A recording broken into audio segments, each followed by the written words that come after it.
The History of Nascar. Chapter 1. A Dramatic Finish. Some of the greatest NASCAR drivers of all time battled for the lead all afternoon in the 1979 Daytona 500. Dale Earnhardt, Donnie Allison, Cale Yarborough, A.J. Foyt, and Richard Petty were all near the front of the pack at different times. The 120,000 people in the stands cheered. By the final lap, Donnie Allison held a small lead over Cale Yarborough. Richard Petty and Darrell Waltrip were third and fourth, several seconds behind. Rounding the second turn, Yarborough tried to pass Allison at the bottom of the track, but Allison got in the way. The cars bumped. The contact sent Yarborough into the grass. His car spun back on the track and into Allison's car. The two cars crashed into the wall in the third turn. Petty and Waltrip zoomed past. Petty won by a car length.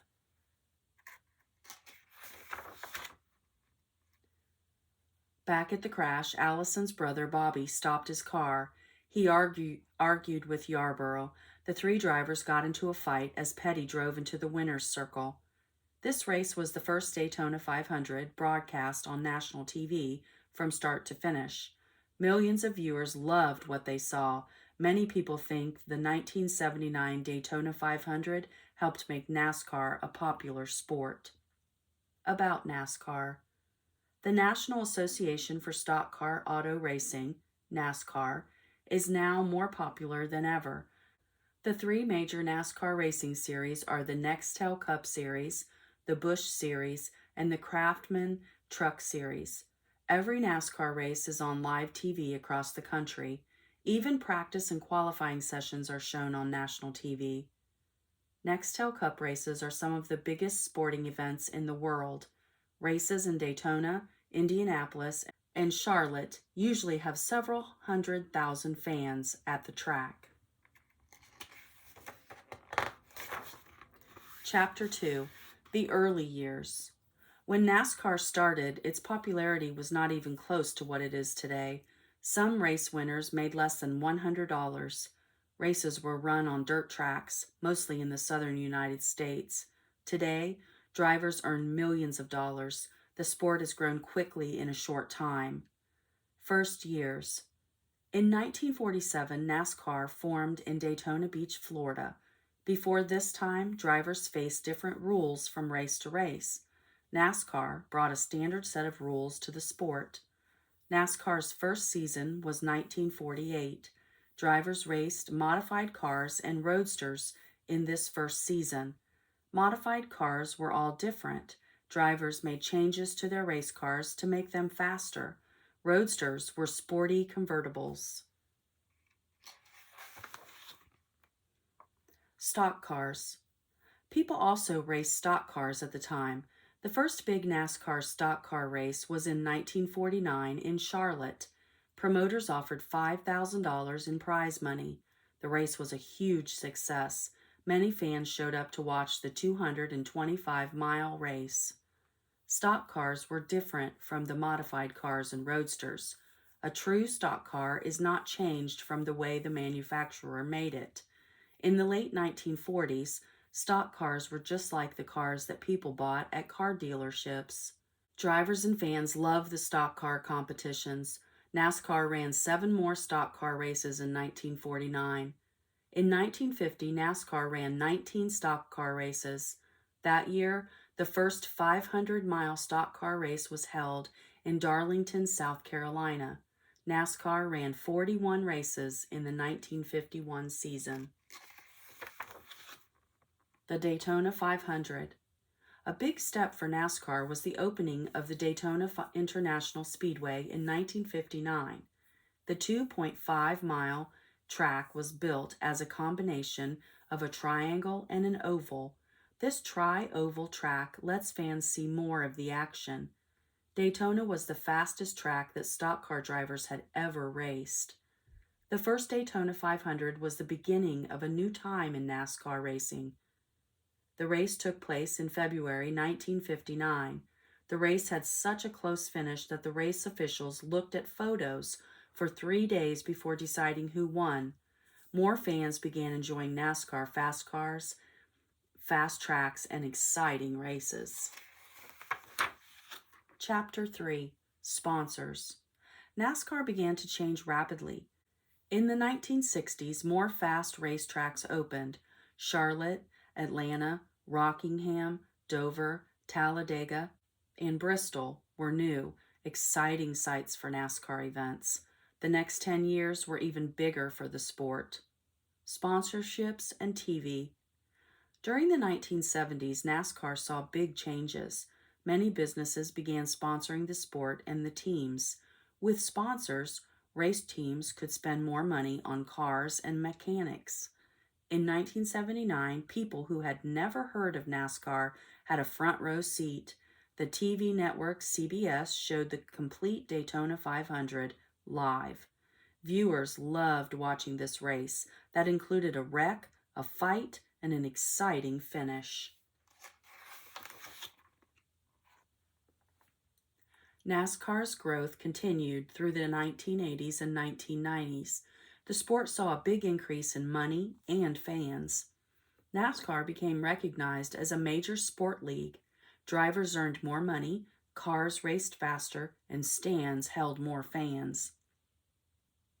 NASCAR is now very different from what it was in its first season in 1948. Today, drivers are well known. People don't have to be NASCAR fans to have heard the name Jeff Gordon, Dale Earnhardt Jr., and Tony Stewart. Even though the drivers are celebrities, NASCAR has always been a team sport. The pit crew, mechanics, the crew chief, all help a team win races. Races. NASCAR races are now huge events. In the early years, drivers showed up at the racetrack, raced, and left. Today's race events last several days. With practice and qualifying, the Busch Series and the Nextel Cup races take an entire week. NASCAR added the Craftsman Truck Series in 1995. Drivers race pickup trucks in these races. Some weekends, fans can see races from each of the 3 series at the same racetrack. NASCAR started in the southeastern United States. NASCAR races are now held all over the country. The Nextel Cup Series now has races in Texas, Illinois, Arizona, Nevada, and California. NASCAR has even traveled to Japan for a race. Cars. Today, stock cars are not really stock cars at all. They are specially made high-performance vehicles. Each race team builds race cars from scratch. They are designed to be safe, fast, and strong. A NASCAR race team needs millions of dollars to be successful. The team must build cars, pay mechanics, and travel across the country. Some of that money is won back at races. A large amount of money for racing teams comes from sponsorships. A business gives money to a race team. In exchange, the business advertises itself on the driver's uniform and car. In the early days, stock cars looked like regular cars with numbers painted on the sides. Today, decals and paint jobs cover the cars. People identify drivers with their cars.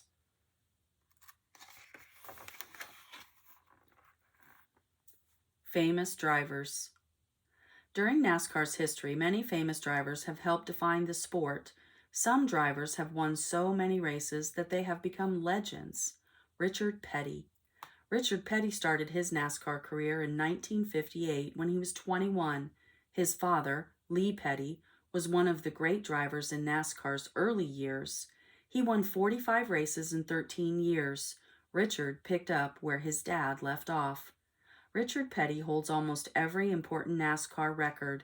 He has won more races, led more races, and driven more miles than any other driver in NASCAR history. In 1967, Petty won 27 races. Only about 20 drivers have won more than 27 races in their entire careers. Petty did it in one season.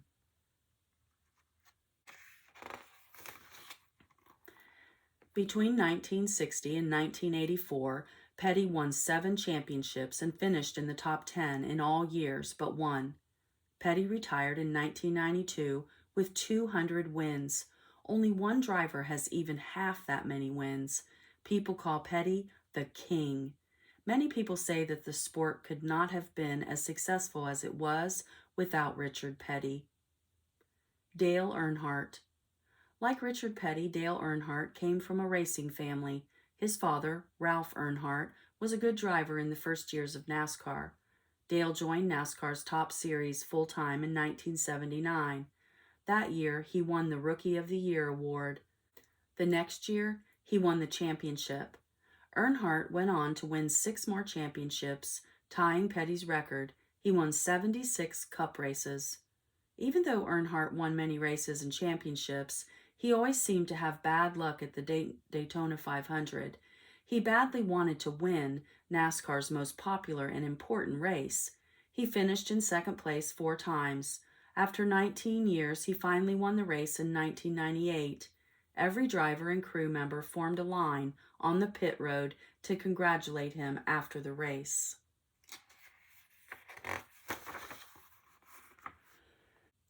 Earnhardt was an aggressive driver. Fans loved him for this. They called him the Intimidator. In 2001, Earnhardt died in a wreck on the last lap of the Daytona 500. Jeff Gordon. Jeff Gordon is one of the biggest stars currently driving in the Nextel Cup Series. When Gordon was 18, the ESPN TV network sponsored Gordon at a stock car racing school. They paid his expenses and he agreed to be filmed. Fans thought he was a good driver for his age. When Gordon first started driving and winning, people called him the Kid because he was so young. Since then, Gordon has won 69 races. He has also won 4 championships. He has finished in the top 10 in the standings every year since 1994. These stars and many others made NASCAR popular. Today's best young drivers include Dale Earnhardt Jr., Matt Kenseth, Jimmy Johnson, and Ryan Newman. These drivers are ready to become the stars of tomorrow and draw more fans to the sport. The history of NASCAR.